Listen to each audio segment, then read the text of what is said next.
Every woman in Mara's village knew the truth by the time they turned 25. If you couldn't give your mate pups, you weren't worth keeping. Mara had known this truth longer than most. She'd known it at 22 when her mate had looked at her with cold eyes and said the healer's verdict out loud for everyone to hear. Barren, broken, useless. She'd known it at 23 when he'd taken a second wife and made Mara serve her at the table. And she'd known it at 24 when her own father had signed the contract that sold her to the Blackwater Pack like livestock. Now at 25, standing in the center of the Blackwater Pack's great hall with her wrists bound and her head bowed, Mara knew one final truth. She was about to meet the alpha who'd bought her, and she had absolutely no idea why. The great hall smelled like cedar and smoke and something wild Mara couldn't name. Pack scent, probably. The kind that made her wolf whimper and curl small inside her chest. She kept her eyes on the stone floor, kept her breathing steady, kept her expression blank. The Blackwater Pack's beta, a tall woman with silver streaking through her dark hair, circled Mara slowly, assessing. She doesn't look like much, the beta said, her voice neutral. She's not, Mara's father replied from somewhere behind her. His voice was eager, desperate, but she's obedient. She works hard, and she won't cause trouble. Because I have nothing left to fight for, Mara thought bitterly. The beta stopped in front of her. Look at me. Mara lifted her eyes slowly. The beta studied her face with an intensity that made Mara want to flinch, but she'd learned long ago that flinching only made things worse. Your previous pack, the beta said carefully. They cast you out because you're barren. It wasn't a question, but Mara answered anyway. Yes, and you accept this. Mara's jaw tightened. I accept what I am. The beta's expression shifted, something almost like pity flickering across her features before disappearing. The alpha will see you now. Mara's heart stuttered. The beta gestured toward the massive wooden doors at the far end of the hall. They swung open silently, and Mara was led through. The room beyond was smaller, warmer. A fire crackled in the hearth, casting golden light across dark wood and worn leather furniture. And standing with his back to her, staring into the flames, was the alpha. Mara knew he was the alpha before he even turned around. She could feel it, the weight of his authority pressing against her skin like a physical thing. Her wolf, broken and beaten as she was, still recognized power when she felt it. Leave us, the alpha said quietly. The beta bowed her head and left without a word. The door closed with a soft click. Mara stood frozen, her bound wrists trembling slightly. The alpha turned, and Mara forgot how to breathe. He was God's. He was beautiful, tall and broad-shouldered, with dark hair that fell just past his collar and eyes, the color of amber in firelight. His face was all sharp angles and controlled strength, and when his gaze landed on her, Mara felt the air leave her lungs in a rush. He stared at her for a long moment. Then he frowned. Come here, he said. It wasn't a request. Mara's feet moved before her brain caught up, carrying her across the room until she stood an arm's length away from him. The alpha's frown deepened. He leaned forward slightly, inhaling. Mara's stomach twisted with shame. She knew what he was doing, checking her scent, confirming what her father had already told him, that she was broken, that she couldn't. The alpha's eyes flashed gold. He moved so fast, Mara didn't have time to react. 1 second he was standing in front of her, the next his hand was wrapped around her arm, pulling her closer, his nose pressed to the curve of her neck. Mara gasped. Impossible, the alpha breathed against her skin. Then he pulled back, staring at her with an expression Mara couldn't read. What's your name? He asked, his voice rougher now. Mara, he repeated it slowly, like he was testing the weight of it. Do you know why I bought you, Mara? She shook her head mutely. The alpha's mouth curved into something that wasn't quite a smile. Because your former pack is run by fools. Mara blinked. I don't. You're not Barren. The words hit Mara like a physical blow. She stumbled backward, shaking her head. That's not, the healer said. The healer was wrong. The alpha's voice was absolute. Final. You're not Barren, Mara. You're unclaimed. Mara's vision blurred. I don't understand. The alpha stepped closer, and this time Mara could see the tension in his jaw, the way his hands flexed at his sides like he was fighting the urge to reach for her again. Some wolves, he said carefully, can't conceive until they meet their true mate, their fated mate. He paused. You're one of them. Mara's knees buckled. The alpha caught her before she hit the ground. his arms solid and warm around her waist. "Easy," he murmured. "I've got you." Mara should have pulled away, should have put distance between them. But gods, when was the last time someone had held her like this? Like she mattered. "That's not possible," she whispered against his chest. "I was mated, for 3 years. If I was fated to someone, wouldn't I have known?" The alpha's arms tightened around her. "Your previous mate wasn't your fated mate. He was a mistake." Something hot and broken twisted in Mara's chest. "Then who?" She stopped. The alpha was looking at her with an intensity that made her skin flush and her wolf stir for the first time in months. "Me," he said quietly. "You're fated to me, Mara." And before she could process that, before she could even begin to understand what it meant, the alpha bent his head and pressed his nose to her neck again, inhaling deeply. "You smell like rain and honey," he murmured. "You smell like mine." Mara's entire body went rigid. "No," she breathed. The alpha pulled back, confusion flickering across his face. "What?" "No." Mara shoved against his chest, forcing distance between them even though her wolf was howling in protest. "This isn't. I can't." "Mara, don't." Her voice cracked. "Don't do this. Don't make me hope." The alpha stared at her, something raw and almost pained in his expression. "I'm not doing anything," he said quietly. "This is real. You're my mate, Mara. My fated mate. I don't believe you." The words hung in the air between them. The alpha's jaw tightened. "Then I'll prove it to you." The alpha's name was Kael. Mara learned this over the next 3 days, along with a dozen other things that made her chest ache in ways she didn't understand. She learned that Kael ran his pack with quiet authority, that his people respected him without fear. She learned that he lived simply despite his power. His private quarters were comfortable but not extravagant, and he ate meals with his pack in the Great Hall, instead of apart from them. She learned that he was patient. Gods, he was so patient. He didn't touch her again after that first night. Didn't push or demand or try to force the bond between them. Instead, he gave her space. Gave her time. And somehow that was worse. Because Mara could feel it now. The pull between them. The way her wolf perked up whenever Kael entered a room. The way her skin felt too tight when he looked at her. It terrified her. On the 4th morning, Mara woke to find the beta, whose name was Senna, waiting outside her door. "The alpha wants to see you," Senna said. Mara's stomach flipped. "Why?" Senna's expression softened slightly. "Because it's the full moon tonight, and he needs to know if you'll run with the pack." Mara's breath caught. "I can't. I'm not your pack now," Senna interrupted gently. "Whether you accept the mate bond or not, you're one of us. That means you run with us tonight." She paused. "Unless you're not strong enough." Mara's spine straightened. "I'm strong enough," Senna smiled. "Good, then come. The alpha is waiting." Kael was in the training yard when Mara found him. He was shirtless, sparring with 2 younger wolves who were clearly outmatched. Sweat gleamed on his skin in the afternoon sunlight, and Mara had to forcibly drag her eyes away from the way his muscles moved beneath tanned skin. "Focus," she told herself firmly. Kael must have scented her because he stopped mid-strike and turned. His eyes found hers across the yard. And gods, the way he looked at her, like she was the only thing that mattered in the entire world. "Mara," he said, his voice carrying easily. "Come here." The 2 younger wolves scattered immediately, leaving them alone. Mara approached slowly, her heart hammering. Kael grabbed a towel from a nearby bench and wiped the sweat from his face. "Senna told you about tonight." It wasn't a question. "Yes, and?" Mara lifted her chin. "I'll run." Something flickered in Kael's eyes. Pride, maybe, or relief. "Have you shifted recently?" he asked. Mara's stomach twisted. "Not in 6 months." Kael went very still. 6 months. "My previous alpha forbade it," Mara said quietly.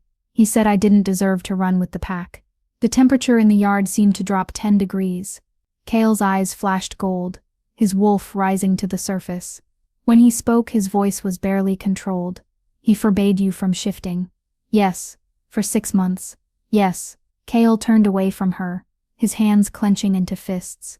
For a long moment he didn't speak. "Then what was his name?" Mara blinked. "What?" "Your previous alpha." Kael's voice was dangerously soft. "What was his name?" "I don't see how that's tell me his name, Mara." There was command in his voice now. Alpha command. Mara's wolf whimpered and immediately submitted. Garrett, she whispered. Kael nodded once sharply. Good, now I know whose throat to rip out. Mara's breath caught. You can't. I can and I will. Kael turned back to her, and the fury in his eyes made Mara take an involuntary step backward. He had no right to deny you your wolf, no right to punish you for something that wasn't your fault. It doesn't matter anymore, Mara said, trying to keep her voice steady. I'm here now. He can't hurt me. You're right.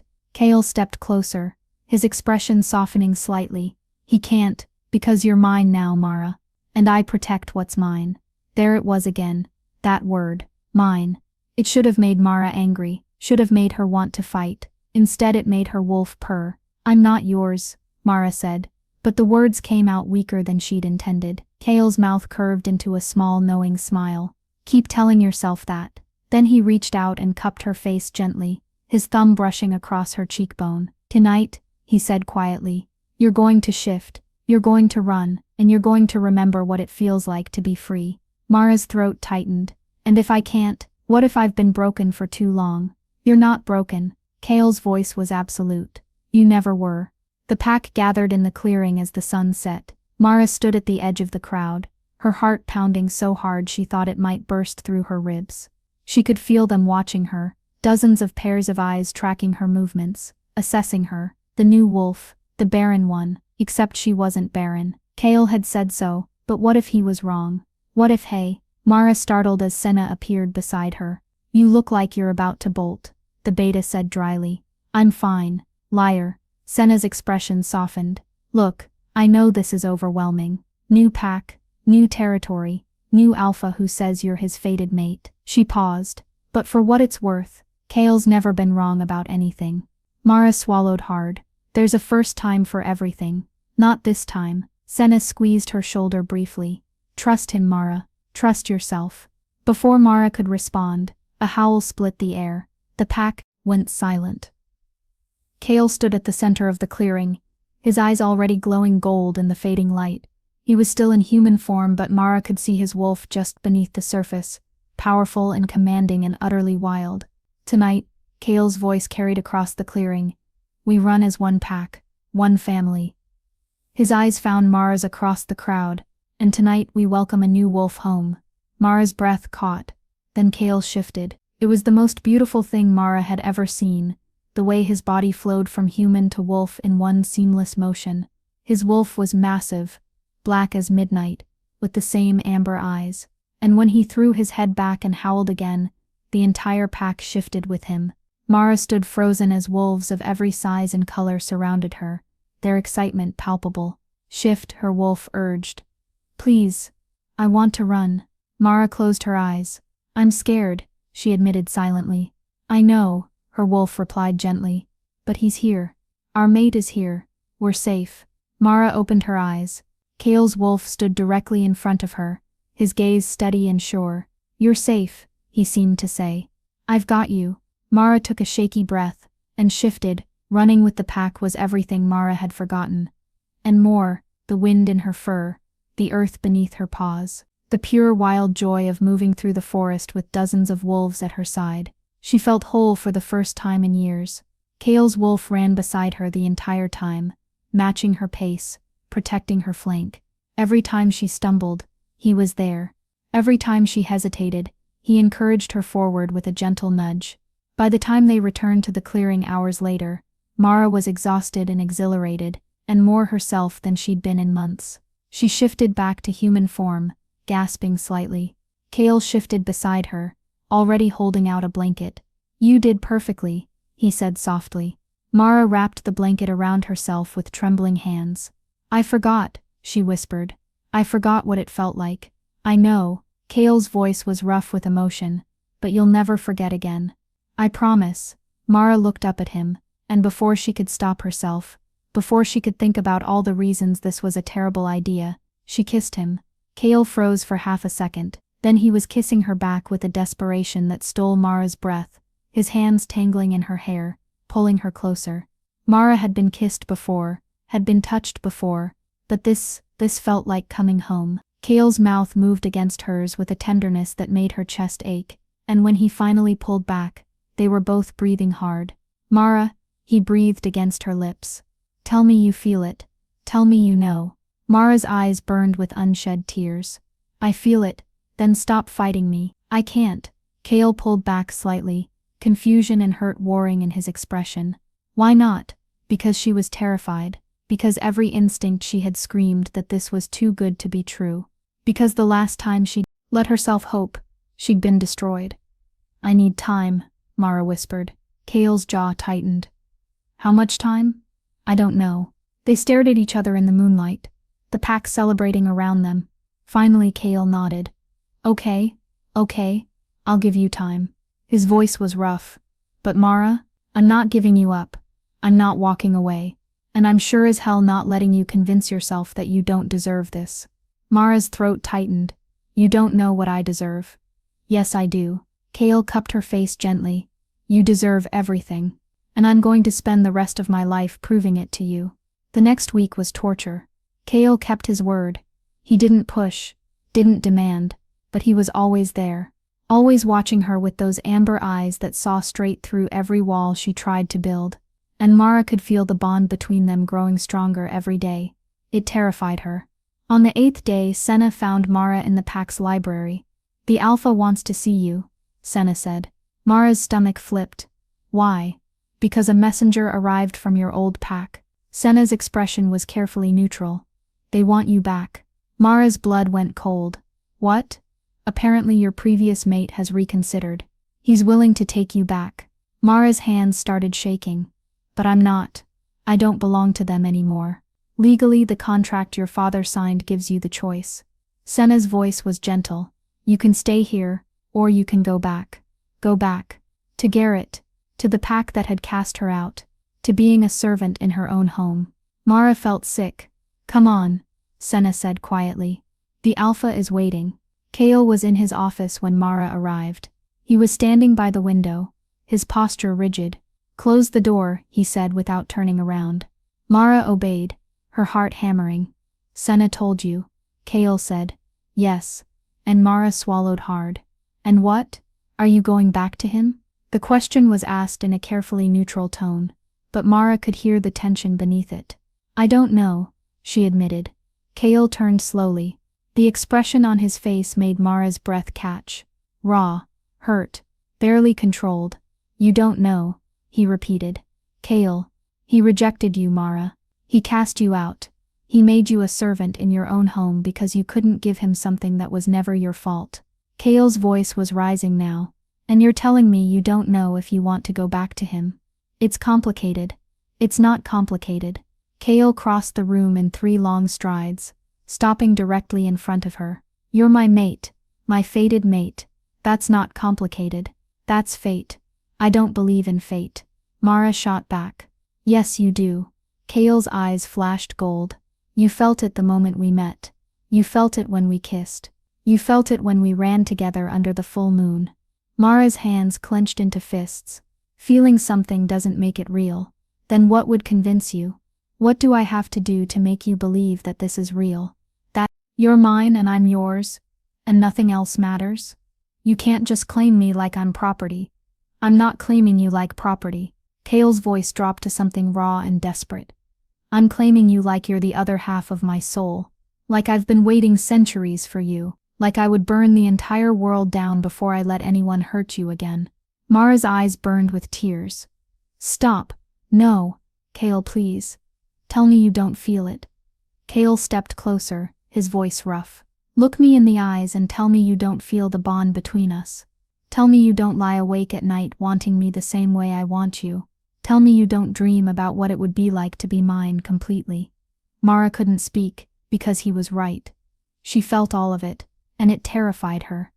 I can't, she whispered. Kael went very still. You can't what? I can't do this. Mara took a shaky step backward. I can't let myself believe in this. In us, because when it falls apart, it won't fall apart. You don't know that. Yes, I do. Kael's control finally snapped. Because I would die before I let you go. Because you're not just my mate, Mara. You're everything. The air left Mara's lungs. I don't believe you, she breathed. Kael stared at her for a long moment. Then he turned away, his hands clenching into fists. "Get out," he said quietly. Mara flinched. "What?" "Get out of my office. Go back to your previous pack, if that's what you want. But don't stand here and tell me that what we have isn't real." Mara's throat tightened. "Kael now, Mara." It was an alpha command. Mara's wolf whimpered in protest, but her feet carried her toward the door anyway. She paused with her hand on the handle. "I'm sorry," she whispered. Kael didn't respond. Mara left. Mara packed her meager belongings in silence. It didn't take long. She'd arrived with nothing, and she was leaving with barely more. Senna appeared in her doorway as she was folding her last shirt. "You're really going?" the beta said quietly. Mara didn't look up. "Yes." "Why?" "Because I don't belong here." "Bullshit." Senna stepped into the room, her arms crossed. "You belong here more than you've ever belonged anywhere. You're just too scared to admit it." Mara's hands stilled. "You don't understand." "Don't I?" Senna's voice was sharp. "I was you, Mara. 10 years ago I was exactly you." Mara looked up slowly. Senna's expression was raw. "Honest. I came from a pack that told me I was worthless," she said quietly. "They said I was too dominant for a female. Too aggressive. Too much." She paused. "Kael's father found me half dead in the woods, after my own pack tried to kill me for challenging their alpha's authority. He brought me here. He gave me a home, and I fought it every step of the way because I was convinced I didn't deserve kindness." Mara's throat tightened. "What changed?" "I stopped believing the lies they told me." Senna stepped closer. "I stopped letting fear dictate my choices. I let myself belong." She paused. "You're not going back because you don't feel the bond, Mara. You're going back because you're terrified of what happens if you let yourself believe in it." Mara's eyes burned. "He deserves better than someone who's broken." "You're not broken." Senna's voice was fierce. "You're healing, and that's not the same thing." "I don't know how to do this," Mara whispered. "Then learn." Senna reached out and squeezed her shoulder. "Stay, fight for this. Fight for him. Fight for yourself." Mara found Kael in the training yard again. He was alone this time, his movements sharp and controlled as he drove his fists into a heavy bag. "Kael," Mara said quietly. He stopped mid-strike, turned slowly. The expression on his face was carefully blank, but Mara could see the tension in his jaw, the way his hands flexed at his sides. "I thought you left," he said. "I didn't." "Why not?" Mara took a shaky breath. "Because Senna said something that made me realize I was being a coward." Kael's eyebrows rose slightly. "I was scared," Mara continued. "I'm still scared. Because the last time I let myself believe in something good, it destroyed me." She stepped closer. "But I'm more scared of losing you than I am of getting hurt again." Kael went very still. "Say that again," he said quietly. "I'm scared of losing you." And Mara swallowed hard. "And I want to stay. I want to try. I want to see if we." She didn't get to finish. Kael closed the distance between them in 2 long strides, and kissed her. It was different from the first kiss. Deeper, more desperate, more certain. When he finally pulled back, they were both breathing hard. "You're mine," Kael breathed against her lips. "Say it." "I'm yours." Again. "I'm yours, Kael. I've always been yours." Kael's eyes flashed gold, his wolf rising to the surface. "Then let me prove it," he said roughly. "Let me show you what it means to be mine." Kael led Mara to his private quarters. The room was warm and smelled like him, pine and earth, and something wild. "I won't hurt you," Kael said quietly, his hands gentle on her waist. "I need you to know that." "I know. And if you want to stop Kael." Mara cupped his face, forcing him to meet her eyes. "I trust you." Something raw and vulnerable flickered across Kael's expression. "You shouldn't," he said roughly. "I'm barely holding on right now. My wolf wants to claim me." Mara finished softly. Kael's jaw tightened. "Yes, then claim me." Kael's eyes flashed gold. "Mara, I want this." Mara stepped closer, her voice steady despite her racing heart. "I want you, all of you." For a heartbeat, Kael didn't move. Then he was kissing her again, his hands tangling in her hair, pulling her closer. And when he lifted her into his arms and carried her to his bed, Mara finally let herself believe. Mara woke to sunlight streaming through the windows, and the solid warmth of Kael's body wrapped around hers. She should have felt vulnerable. Exposed. Instead, she felt safe. Kael stirred behind her, his arm tightening around her waist. "Morning," he murmured against her neck. Mora smiled. "Morning, how do you feel?" "Good." She paused. "Really good, actually." She could feel Kael's smile against her skin. "Good." They lay in comfortable silence for a long moment. Then Kael pressed a gentle kiss to her shoulder. "I need to tell you something," he said quietly. Mora tensed slightly. "Okay. The messenger from your old pack." Kael's voice was careful. "He didn't just come to offer you a chance to return." Mora turned in his arms to face him. "What do you mean?" Kael's expression was grim. "Your previous mate, Garrett. He found out the truth. About you not being Barren." Mora's blood went cold. "How?" "I told him." Mora pulled back sharply. "You what?" "I sent him a message 3 days ago." Kael's voice was calm, steady. "I told him that his healer was incompetent.